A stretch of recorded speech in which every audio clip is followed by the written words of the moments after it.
All right. I see somebody here say Deandre Swift was a big winner. Jay Savage is saying that. Let's get into our winners and our losers. Look, man, Deandre Swift obviously had a great game, but he looked like the best running back in football. I know. They shouldn't be splitting carries like this. It's ridiculous. And Jamal Williams got 2 goal line touchdowns. So, there's nothing wrong with Deandre Swift, but imagine how good he could be if he was the goal line back and was like a 20-touch guy. I love Jamal Williams so much. It's so annoying. He's fun, and Swift was celebrating when Williams scored. Because they're teammates, and that's what teammates are supposed to do. Swift played 13 of 14 third down snaps. Jamal Williams played 6 of 8 snaps inside of 10 yards. So I think you know the roles. I think you know what they're going to do. But right now, his value is DeAndre Swift's value at its absolute highest point right now. Should you actually look to swap him for like a Najee Harris? Assuming not for a Najee because you're worried about the foot. Yeah. No, because I didn't like Najee Harris before the season, so I don't like him. How much would you have to give with DeAndre Swift to get Eckler? Eckler didn't have a great game.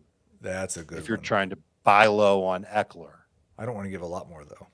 I know, but that's the type of move. You still, even with this great game by Swift, you still have to give something with him to get Eckler. In a full PPR league, you might be able to turn him straight up into Derrick Henry. I don't know if you want to do that.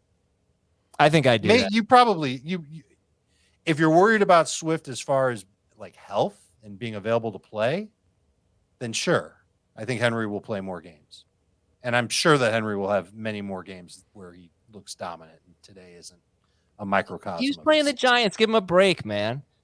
Like he's playing the NFC. This was a game that he should have absolutely popped off for 100 and a touch. I'd rather have Henry than DeAndre Swift. How about you guys? I think I would, but I think it's pretty close. Yeah, I would. Barkley's an interesting one. I think you might rather have Barkley than Swift at this point. Adam? Yes, sir. I try not to spoil Sunday Night Football for you anymore. Oh, no. But I just want to tell you that I just happened to open my phone to see what was going on in the game. And currently Ezekiel Elliott is averaging 5.4 yards per carry.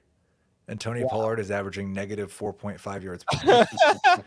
I'm DVRing it. In fact, I forgot to put it on the TV. And guess who has the longest catch for the Bucs so far? That's what the next thing I was going to say. Who is it? Julio? Yes. Chris Godwin? Godwin. All right. I think I started him in a league. I think I had no choice. And if you love field goals, you'll love this game so far. All right. Winners. Dave's winners are Pat Freiermuth, James Robinson, and Cordarrelle Patterson. Dave, give me a quick talk on Freiermuth and Patterson. Freiermuth was very involved in what the Steelers were doing. He was both a short and intermediate target. He had 10 targets in the game and no touchdowns, still gave you 12 PPR points. I think he's a week in and week out starter for you at tight end. Pretty good game for him. Patterson? Wow. Well, yeah. So first of all, Damian Williams got hurt. I don't know if I mentioned that. He didn't. And Tyler Algier was inactive. Right. So, but, the way that Patterson played, and again, another player who started off a little slow, but then once he got cooking, man, he looked like his old self from last year. He looked like Cordarrelle Patterson. He looked a lot more like his old self than his young self. That's for sure. Right. Which is great. That's what we want. But I think the Falcons have no choice. They've got to keep rolling with him now. Yeah. So he was only started in 31% of leagues. Patterson had 22 carries for 120 yards. Both of those were career highs and a touchdown, 3 catches for 16 yards. You should be excited if you have Patterson on your fantasy team, but you can also try and trade him because there are a lot of unhappy fantasy managers with their running backs, and you might be able to turn him into a receiver that was drafted ahead of him, but maybe a pretty good receiver on the strength of this game. How about, would you trade Cordarrelle Patterson for Allen Robinson? No, I don't. No. I'm done with Robinson. No. Okay. I've seen enough. All right. The coach's film was not kind. Heath's winners: Clyde, Jarvis Landry, and Cordarrelle Patterson. Now, before we get to Clyde, I'll just let you all know. Yes, Isaiah Pacheco had 5 more carries than Clyde Edwards-Helaire. Pacheco had almost all of them on the last 2 drives of the game, and it was a blowout. What do you think? Clyde Edwards-Helaire had just 10 touches, caught 2 touchdowns. Big winner for you? He was playing inside the 5-yard line. He was being used in the passing game. He looked very spry. He was hugely successful in a big win.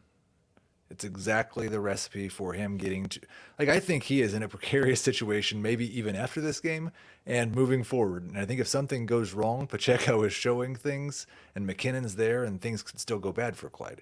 But I think he secured his spot with this game. And he's got a little bit longer leash than he had. Okay. How about Jarvis Landry, 43% rostered? We talked about him a little earlier. 7 catches, 114 yards, 9 targets. Anything else? Just we already. Yeah, I mean, we talked about Landry earlier too. Like he had more target. He was the leading receiver. Had more targets in this game than Michael Thomas. Does not seem like. And again, don't drop Chris Olave. I think he'll get involved at some point. But right now, it's just Thomas and Landry.